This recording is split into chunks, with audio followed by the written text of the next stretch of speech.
You're on death row. It's your final meal. What's it gonna be?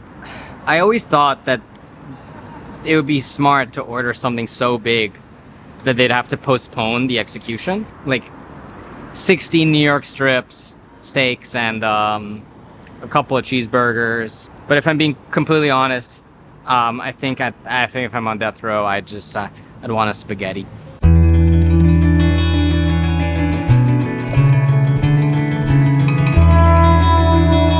My name is Sergio Zacciu, and I live in Lisbon. What's your usual style? My style is Johnny Depp before the cocaine.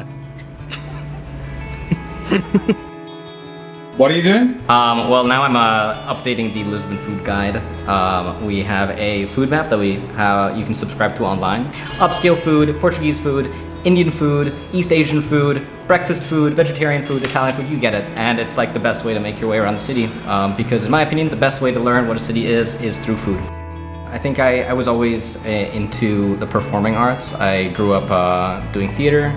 Then I pivoted into filmmaking because I enjoyed being behind the camera more than being in front of it. And then ironically, over the years, I've now, through Immigrant Foodie, found myself in front of the camera again. But because I make the videos, I still get to be behind it too. Come join me, we're gonna go find my brother. I was born in Germany.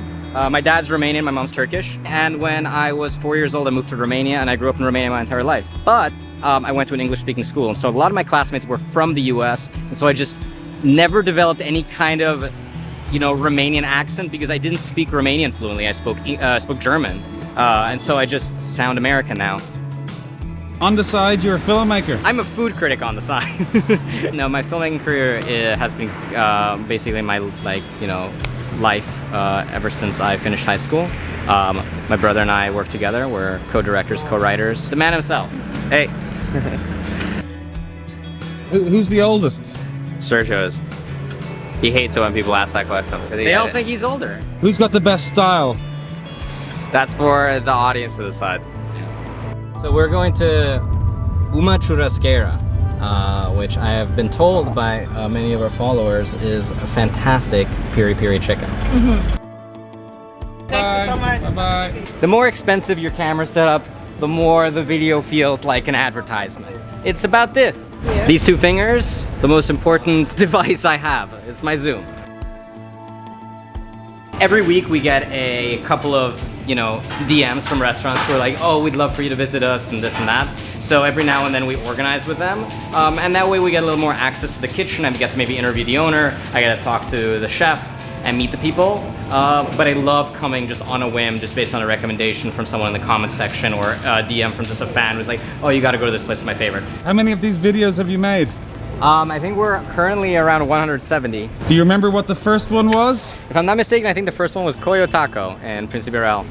The page is a guide for where to eat in Lisbon, not where not to eat. Okay. So I don't post if I don't like the food. The main reason is just that, people's livelihoods, people's families, depend on the restaurants staying open. It makes me really sad when I see restaurants shut down. In the last year of us running this channel, I think 4 restaurants that we've reviewed have already closed their doors. It's a shame because a lot of the time it's a real passion project for people, it's their baby, and you don't want to see a place shut down. Honestly, the most gratifying thing in the past year has been coming to small businesses, doing a video on them, and then getting the message the next day that they had the best day of business that they've ever had in the past years. That's such a cool thing to know that a simple video that I make that takes very little time for me ends up being such a big support system for businesses. Un frango con patatas fritas e arroz e un medio de entrecosta. He does everything. I just try and inspire him with good humor during the meal. Yeah. He's my consigliere. He assists me in creative vision and he guides me, gives me pointers for where we should eat. Sometimes you get choice paralysis and he has ideas. His appetite is very big. Yes. Okay. Oh, I am liking this rice. Chicken is super, super juicy, delicious. Love the spicy sauce. I always do. What's your favorite restaurant in Lisbon? Cacué. It's a wonderful vibe. The kitchen's absolutely delicious. Very talented chef, and he cooks Portuguese food, but with great ingredients. What's the best burger? Ooh. Best burger joint? Stack burger. Stack burger and Mirari would be my favorite because I'm partial for smash burgers. It's my preference. Do you have a different opinion, Ollie? No, these days I'm with you. I've gotten onto the stacked burger train. But I will say Burger Champ, still very good if you want more of a pub burger.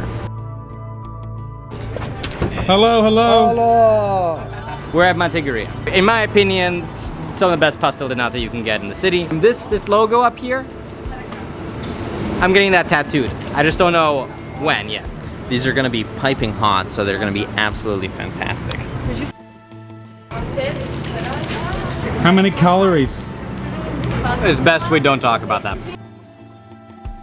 Thank you, appreciate Take it easy, bye. Ciao. Have a good one. For people that are visiting Lisbon and they go to a Portuguese restaurant for the first time at Tasca, Yeah. what's the go-to dish? Bacalhau brash. But at some of my other favorite Portuguese restaurants, pork cheeks are a must-try, and I love roast beef. Roast beef with a side of Russian salad, which doesn't sound Portuguese, but there's a couple of great Portuguese restaurants that serve it. I think if there's anything people should take away from the work I do on Instagram or otherwise, it's that it's so important to support local businesses. Whether it's a small business that's just owned by a family or an immigrant family that's moved here, you should be supporting your local business. If you're a vegan, don't go to Honest Greens, go to some local vegan restaurant. There are so many amazing spots in the city that will live and die by the support of their clientele and their customers. And I've had this conversation with so many restaurateurs over the past few years. The best thing that you can do is not leave a tip, but literally give a tip to your friend to tell them to go to that restaurant. Thank you.